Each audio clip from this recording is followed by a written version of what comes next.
Friends, कैसे हैं आप। मैं आज आपके साथ 16 अप्रैल को महाराष्ट्र के पालघर के नज़दीक जो आदिवासी बहुल गांव है गढ़चिंचले, जहां दो साधु और एक ड्राइवर की बहुत ही बेरहमी से पीट पीट कर एक उन्मादी भीड़ ने हत्या कर दी, उस सिलसिले में बात करने आया हूं। इस घटना की जितनी भी निंदा की जाए कम है, और निंदा करना ही काफ़ी नहीं है, बल्कि जो भी इसमें इन्वॉल्व है उन्हें सख्त से सख्त सज़ा देनी चाहिए, और ऐसी सज़ा मिलनी चाहिए कि आगे से कोई ऐसी घटना करने के बारे में सोच भी ना सके। करना तो दूर की बात है, तभी जाकर जिनके साथ ये घटना हुई है उनको सच्ची श्रद्धांजलि मिल पाएगी। तो यहाँ अगर हम देखेंगे इस घटना के बारे में, तो महाराष्ट्र गवर्नमेंट की कुछ कमियां रही हैं। वैसे जितने भी दोषी हैं वो पकड़े जा चुके हैं, और मुझे पूरी उम्मीद है कि उन्हें सख्त से सख्त सज़ा देने के लिए जो भी प्रक्रिया है उसका पालन किया जाएगा। और जो भी लोग इसे कॉम्युनल कलर देने की कोशिश कर रहे हैं उनके खिलाफ भी सख्त कार्रवाई करने की ज़रूरत है। यहाँ कमियाँ महाराष्ट्र गवर्नमेंट की अगर आप देखेंगे तो उस एरिया में तकरीबन 10 दिनों से बच्चा चोरी की अफवाहें, तो किसी को पेट फाड़ के किडनी निकालने की अफवाहें चल रही थी। तो वैसे में वहाँ प्रिवेंटिव मेजर्स लेने की दरकार थी, इसे महाराष्ट्र गवर्नमेंट ने नहीं लिया। ये बहुत ही बड़ी चूक है, कमी है। तो दोस्त, मैं इस घटना के संज्ञान में आज आप लोगों से मॉब लिंचिंग पे बात करना चाहता हूँ। आज मॉब लिंचिंग हमारे देश के लिए कुछ नया नहीं है, एक न्यू नॉर्मल सा बन गया है। हम इसे एज इट इज मानकर चलने लगे हैं। क्या हो गया है हमारे देश को, क्यों हो गया है ऐसा? ये सवाल हमें पूछने चाहिए, अपने समाज से पूछना चाहिए, और समाज से भी पहले अपने अंदर झांक कर खुद से पूछना चाहिए कि हम वास्तव में चाहते हैं कि इस तरह की सिचुएशंस अब हमारे देश में ना हो। अगर नहीं तो हमें संघर्ष बढ़ाने वाले में शामिल ना होकर समाधान का हिस्सा बनना होगा। आप देखिएगा कि मॉब लिंचिंग में बगैर लीगल ट्रायल के किसी को दोषी मानकर उस पर त्वरित कार्रवाई की जाती है, और एक भीड़, उन्मादी भीड़ जो किसी भी तरह के र्यूमर के चक्कर में आकर या अपने किसी बिलीफ के चक्कर में आकर उसे पीट पीट कर बुरी तरीके से तब तक मारती रहती है जब तक कि वो मर नहीं जाए। इस तरह की घटनाएं बहुत सारे एरियाज में इंडिया के ऑलरेडी पहले भी हो चुकी हैं। और इसी सिलसिले में एक जनहित याचिका तुषार गांधी और तासीन पूनावाला ने भी सुप्रीम कोर्ट में दायर की थी, जिसमें सुप्रीम कोर्ट ने केंद्र सरकार को गाइडलाइंस जारी की थी, जिसमें कहा गया था कि कुछ बातें हैं उसको ध्यान में रखकर पार्लियामेंट को एक नया लॉ ड्राफ्ट करना चाहिए, स्पेसिफिक लॉ ड्राफ्ट करना चाहिए। और ऐसा होना भी चाहिए। ऐसा इसलिए क्योंकि आईपीसी, सीआरपीसी या कॉन्स्टिट्यूशन में मॉब वायलेंस को सही तरीके से डिफाइन नहीं किया गया है। इसमें पहले के जो कानून हैं वो तकरीबन उसमें ढेरों कमियां हैं, और वो मॉब वायलेंस की उसमें चर्चा भी नहीं है। तो उस कमियों का फ़ायदा उठाकर अक्सर या तो दोष साबित नहीं हो पाते हैं, और साबित भी हो पाते हैं तो जो सज़ा मिलने की दर है काफ़ी कम है। इस वजह से भी लोग मॉब वायलेंस में शामिल हो जाते हैं। तो मैं यहाँ उन गाइडलाइंस के बारे में चर्चा करना चाहूँगा।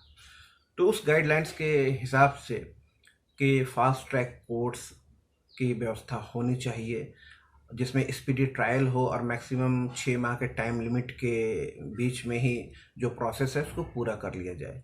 इससे क्या होगा कि जो न्यायिक व्यवस्था में हमारा अविश्वास है, भरोसा है कि एक बहुत ही लंबी और उबाऊ प्रक्रिया है, ये प्रक्रिया जो है उसमें मतलब उधर से लोगों का भरोसा जो ख़त्म सा हो गया है फिर से बन पाएगा।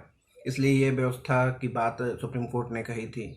उसके बाद अगर हम जाएंगे तो उसमें कहा गया था कि एसपी ऑफिसर का अधिकारी प्रत्येक डिस्ट्रिक्ट में मॉब वायलेंस को रोकने के लिए, प्रिवेंटिव मेजर्स लेने के लिए नोडल ऑफिसर के तौर पर काम करे, और वही मॉब वायलेंस रोकने के लिए जिम्मेदार हो। अगर वो ऐसा करने में असमर्थ होता है तो उसी से की जवाबदेही तय की जाए, उससे सवाल पूछे जाए।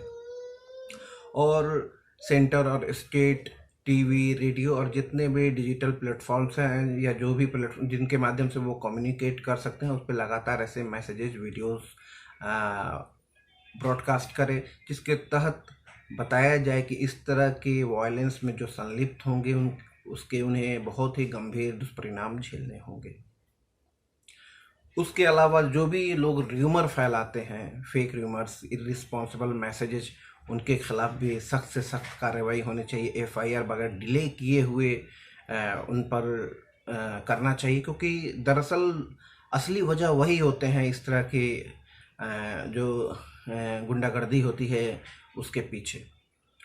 असली मकसद उन्हीं का रहता है हमारे समाज को डिवाइड करना, और इस तरह एक शर्मनाक घटना को अंजाम देने के पीछे भी वो पड़ रहते हैं। इसलिए सबसे पहले तो उन्हें और जो लोग संलिप्त हैं उनके खिलाफ भी एफआईआर होनी चाहिए जल्द से जल्द। और जो भी पुलिस अधिकारी या प्रशासनिक अधिकारी जानबूझकर लापरवाही का दोषी माना जाए, उसे सुप्रीम कोर्ट के आदेश का खुल्लम खुल्ला उल्लंघन मानते हुए उसके पर भी सख्त कदम उठाने चाहिए। और जो भी पीड़ित है उसे 30 दिनों के भीतर मुआवजा देने की व्यवस्था की जाए और राज्य द्वारा उसको और उसके परिवार को संरक्षण की व्यवस्था की जाए। क्योंकि अगर उस मॉब को लीड करने वाला कोई इन्फ्लुएंशियल व्यक्ति है, वैसे तो मॉब को लीड करने वाले व्यक्ति को पता लगाना ही मुश्किल हो जाता है, जिस वजह से भी वो कमियों का फ़ायदा उठा लेता है, तो भी कम से कम वो जो पीड़ित है उसे और ज़्यादा वो परेशान ना कर सके। लेकिन उसके बावजूद दोस्त इतने अच्छे अच्छे गाइडलाइंस थे, इसमें ये भी प्रावधान था कि इन र्यूमर्स का प्रभाव जिन एरियाज़ में ज़्यादा होने की संभावना है, तो स्टेट को चाहिए कि उन एरियाज़ की लिस्ट बना ले और वहाँ पे और कड़ी निगरानी रखें। तो आप यहाँ देखेंगे कि इस एरिया में जो घटना हुई, वहाँ भी तकरीबन 10 से 12 दिन से जो घटनाएं घट रही थी, वहाँ एक डॉक्टर पर भी जानलेवा हमला हुआ, लेकिन बावजूद उसके उस स्थान को पर ज़्यादा गौर नहीं किया गया, जिसका नतीजा हमें 16 अप्रैल को देखने को मिला। इन सबों के बावजूद, इतने गाइडलाइंस के बावजूद, अगर स्टेट और सेंट्रल चाहती कि इस तरह की घटनाएं रुके, तो इसे संज्ञान में लेते हुए ज़रूर इस पे एक ड्राफ्ट लाने की कोशिश करती।